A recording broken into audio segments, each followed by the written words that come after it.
miila kootu cabee kanaafan okkola ija kootu jaamee kanaafan ilaalle sammuu kootiin dadhabe kanaafan hin yaanne garatuu na didee kanaafan hin nyaanne keessi koo gubatee irri koo huqqate ilkaan koo adiidha fuulli koo gubate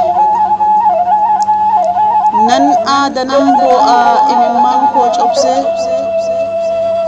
hin dhugu hin nyaadhu yaadan bahee sokke maraatuu fakkaadhee bakkuma jiruyyuu gonkumaan amanu haceen koo du'uyyuu dhufa jedheen eegaa abdiin kunne anuu dhufa jedheen eegaa abdiin kunne anuu hacee koo jedhee walaleesse gubaa saba keenna mara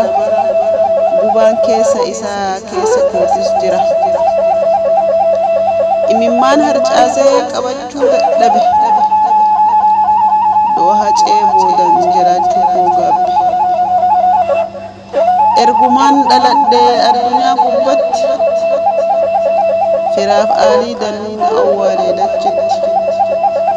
takkaa hin agarree tan akka baranaati duuti haceen dhuftee hundarra dukkanti walaloo tokkummaa dubbisuun hidhame tattabbiin jireenyaa na harkatti dhaame ta'ullee maal godha jiraachuu qadhee soodduu siidaa hacee ol irratti baadhee soodduu siidaa hacee